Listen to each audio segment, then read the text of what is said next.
Sekarang aku paham sedikit sudah kenapa Presiden Jokowi ini kan dia mempunyai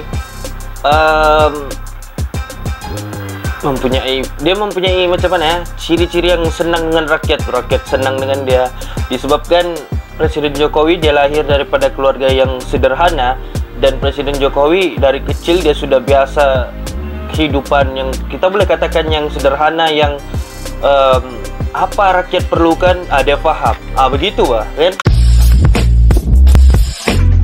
Hey, what's up guys, welcome back to my channel again, John Coben Studio. Boom. Oke guys, hari ini kita akan membuat satu reaction daripada channel drama politikus, yaitu kenapa orang Malaysia suka pemimpin seperti Presiden Jokowi. Biar betul kan guys? Jadi jom sama-sama kita lihat penjelasannya di dalam video tersebut. Oke, jikalau ada yang tidak ngam dengan aku sendiri, aku akan perbetulkannya. Oke, tapi kalau ngam, kita akan teruskan video itu, kita akan menonton. Oke, so stay tuned. Oke guys, tanpa perlu kita ngomong masa, jom sama-sama kita saksikan video tersebut dalam giliran 1, 2, dan 3. Saya Joko Widodo. Ini adalah kisah masa muda saya sewaktu memulai perjalanan hidup. Waktu kecil ya? Ini saya waktu kecil. Saya berasal dari kota Solo, Jawa Tengah. Kota saya Solo. anak sulung dari... Oh patutlah kan Presiden Jokowi. Kata ada di satu video aku tuh, ada yang buat reaction tuh, dia bilang kalau dia pensiun sudah ataupun dia tidak lagi memimpin Indonesia atau tidak lagi jadi presiden, dia akan balik ke kota Solo. Rupanya dia, Presiden Jokowi ini berasal daripada kota Solo. 4 bersaudara. 3 adik saya semuanya perempuan. Saya berasal dari keluarga biasa. Keluarga biasa.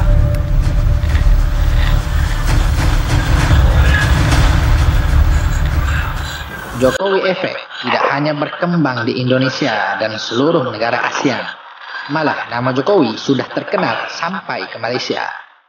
Jokowi dilihat agak unik, tidak seperti presiden-presiden Indonesia sebelum ini. Seperti Susilo Bambang Yudhoyono, presiden sebelum Jokowi, yang adalah merupakan mantan panglima tentara di zaman-zaman akhir Soeharto, dan pernah berkali-kali menjabat sebagai menteri. Megawati Soekarno Putri pula adalah anak biologis dan ideologis Soekarno. Gus Dur, pemimpin tertinggi sebuah pergerakan Islam, Nahdlatul Ulama.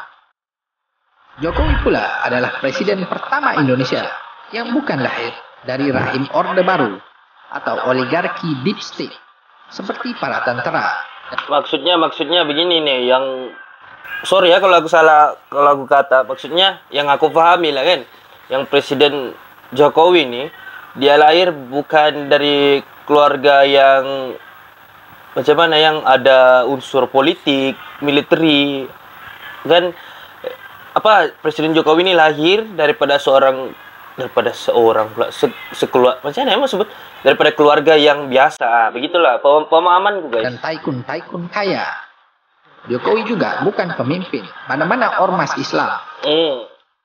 Jokowi seperti Mahmud Ahmadinejad, gubernur Tehran yang menjadi presiden Iran, atau Presiden Erdogan, gubernur Istanbul, kemudian Perdana Menteri, lalu menjadi presiden Turki. Tren yang sama dilalui oleh Jokowi, bermula sebagai seorang insinyur dan menjadi wali kota Surakarta, atau juga dikenal sebagai Solo, bermula 2005 hingga 2012. Di Solo banyak prestasi cemerlang yang beliau raih. Pertama, rebranding kota Solo dengan slogan baru, Solo, the Spirit of Java. Kota Solo, the Spirit Citra of Java. kota Solo di bawah Jokowi menjadi sebagai kota budaya dan kota batik. Selain itu, penataan 1000 pedagang kaki lima PKL tanpa kekerasan sukses dilakukan oleh Jokowi. Kemudian dalam sektor transportasi, berbagai jenis angkutan telah direalisasikan seperti Batik Solo Trans, Sepur, Jaladara. Sekarang aku paham sedikit sudah kenapa Presiden Jokowi ini kan dia mempunyai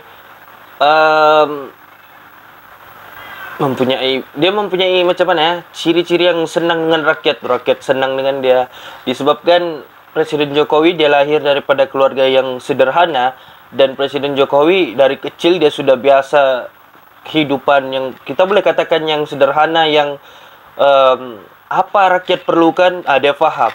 Begitu kan? Dan juga bus bertingkat Werkudara dioperasikan dan segera menjadi salah satu ikon kota Solo yang sampai sekarang dilestarikan. Tidak heran Jokowi pernah dinobatkan sebagai wali kota terbaik ketiga sedunia dalam pemilihan World Mayor Project 2012. Pemilihan ini diselenggarakan oleh The City World Mayor Project 2012. Pemilihan ini terpilih sebagai former mayor Joko Widodo, former mayor of Surakarta, Indonesia, the top 5 world mayor. Okey, ini antara 5 mayor ataupun wali kota terbaik di tahun 2012 dan Presiden Joko Widodo dapat masuk ke 5 terbaik. Banyaknya kan mayor di seluruh dunia ni, tapi diselenggarakan Presiden oleh Joko The City Widodo Mayors dapat Foundation, masuk, yayasan wali kota dunia berbasis di Inggris. Dari wali kota Solo, Jokowi naik level bertanding sebagai calon gubernur di Jakarta bersama Ahok dari Partai Gerindra pada waktu itu. 2 tahun memimpin Jakarta, walaupun belum banyak yang dibereskan sepenuhnya, Jokowi terus bergerak masuk dalam pemilihan presiden dan akhirnya menang pada 2014. Bagi segelintir rakyat Indonesia, pembawaan Jokowi yang kelihatan merakyat, santai, ternyata dikritik sangat hebat. Ya, bagi sebahagian rakyat masih merindukan sosok pemimpin kuat seperti Bung Karno dan Jenderal Soeharto, atau seorang teknokrat jenius seperti B.J. Habibie, atau seorang pemimpin umat ulama seperti Gus Dur. Namun bagi rakyat Malaysia, sosok Jokowi sangat pas kepada selera politik di sana. Mengapakah demikian? Inilah drama politikus. Jadi, jom kita lihat, kita dengar sama-sama pembahasannya.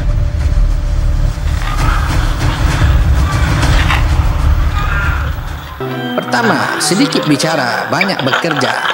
Sistem politik di Malaysia, yaitu parliamentary, sebenarnya menghasilkan banyak pemimpin politik yang banyak ngomong dan hebat berpidato. Yang sadisnya, ketika menjadi oposisi, kelihatannya pada pintar semua. Ada aja ide yang tampak memukau, yang dilaung-laungkan di podium ceramah. Tidak kurang kritikan mereka yang sangat tajam terhadap pemerintah. Namun ketika berkuasa, tidak semua yang dibicarakan dapat direalisasikan. Atau dengan kata lain, banyak bohong sebenarnya.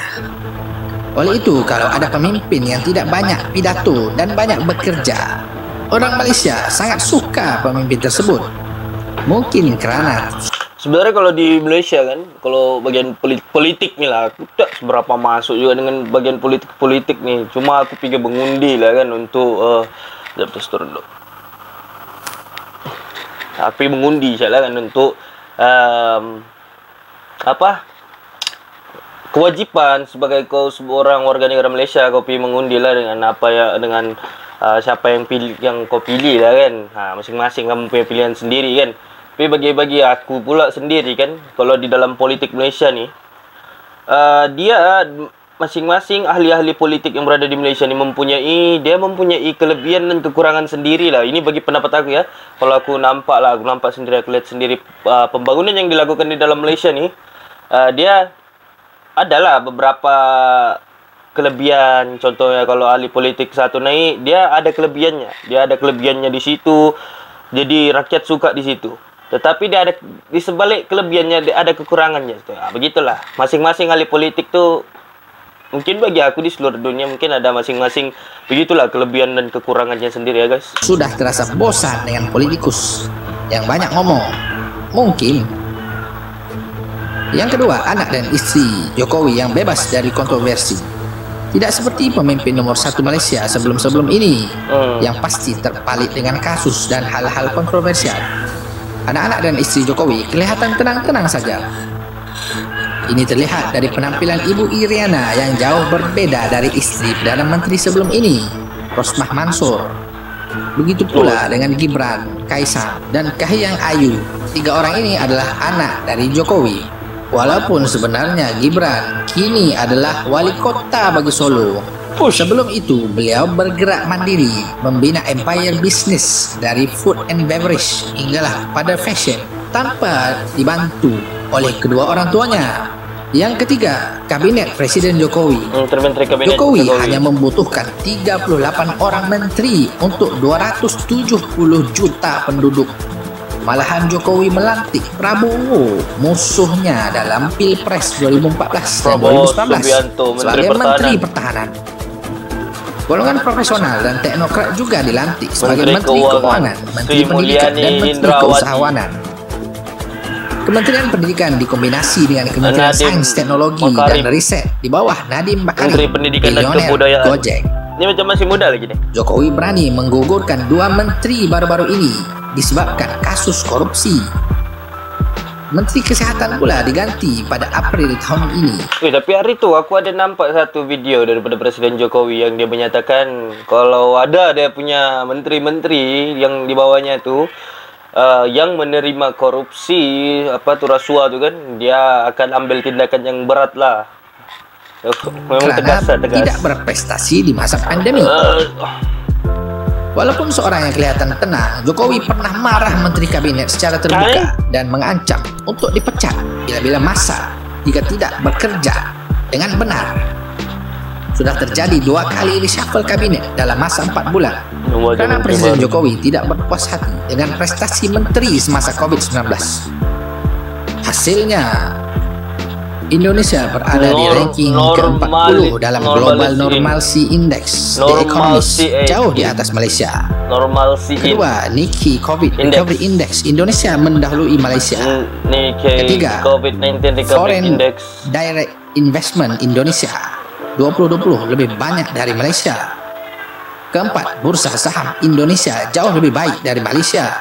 Bahkan CNBC menamakan. Sebab kalau mungkin yang bursa saham kan yang aku boleh katakan mungkin banyak pelabur lah, memang banyak pelabur sebab Indonesia salah satu negara yang terbesar di dalam dunia dan sebenarnya ekonomi kalau kita boleh katakan banyak pelabur-pelabur luar yang masuk ke Indonesia untuk melabur kan.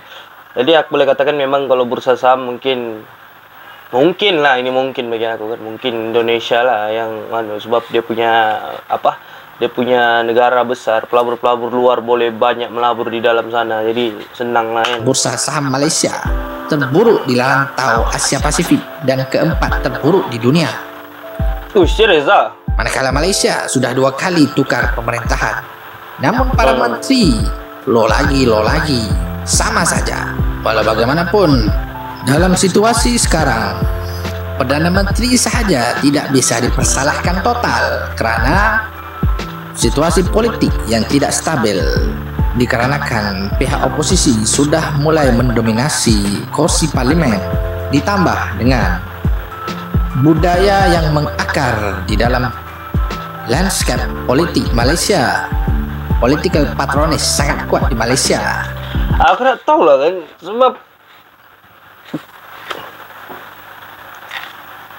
tentang politik nih kan guys, yang politik Malaysia nih sampai orang luar pun dapat tahu sudah macam mana permainan politik Malaysia ni kan, aku pun bingung. Seorang Perdana Menteri tiada kebebasan untuk memilih mereka yang kompeten dan telus kerana kursi Perdana Menteri bakal digoyang oleh rakan koalisi. Bukankah Malaysia sistem parliamentari di mana menteri itu 90% pasti dari koalisi para anggota parlimen pemerintah? Oleh kerana itu, seperti kata seorang mantan pejabat menteri sebelum ini, Liana Marzuki, pemilihan seterusnya pada 2023 kira-kira, rakyat Malaysia jangan lagi memilih mengikut partai, jangan lagi menyoblos mereka yang bercita-cita menjadi menteri hanya kerana kuasa. Akan tetapi yang harus dipilih oleh rakyat adalah golongan yang mempunyai kewibawaan untuk menjadi perwakilan kepada mereka, yang dapat memberikan solusi kepada permasalahan yang mereka alami di akar rumput. Betul. Bukan perwakilan pada partai politik dan golongan elit yang mendanai sesebuah partai semata-mata. Ya betul lah, perlu pemimpin yang dapat cari solusi. Oke guys, so sampai situ reaction aku kenapa orang Malaysia suka pemimpin seperti Jokowi. Oke, sebenarnya aku udah seberapa tahu juga tentang politiknya kan, tapi aku heran kenapa sampai orang luar pun tahu tentang politik Malaysia macam mana kan. Tapi apapun, aku ada setuju dan aku ada tidak setuju dengan pernyataan admin. Oke, tapi aku setuju ya pernyataan yang last tuh. Sebab kenapa orang perlu pilih pemimpin yang cari solusi ataupun solution untuk rakyatnya. Apa ya contohnya, apa yang rakyatnya perlukan, apa yang rakyat inginkan kan. Itu ya seperti mana yang contoh-contoh yang kita perlukan ya. Itulah dia punya apa tuh ayat yang terakhir tadi tuh, aku betul-betul setuju lah, sebab perlu cari pemimpin yang gitu lah kan. Dan ada beberapa sedikit lah yang mungkin aku ada tidak setuju juga, cuma aku malas mau cakap juga sebab aku tidak seberapa tahu ya tentang politik kan. Tapi apapun kita doakan yang terbaik untuk kedua negara nih, Malaysia maupun Indonesia. Harap yang terbaik lah untuk kedua-duanya, akan dapat terus berhubung di antara satu sama lain, dapat mengeratkan silaturahim, dapat membangun ekonomi di ASEAN nih. InsyaAllah kalau Malaysia dan Indonesia dapat bergabung dan dapat membuat jaringan ataupun jaluran untuk membuat ekonomi naik di ASEAN ini memang sungguh-sungguh hebat lah kan, dan mudah terprovokasi lah ya. Oke guys, so sampai situ reaction aku dan next video kamu sudah tengok.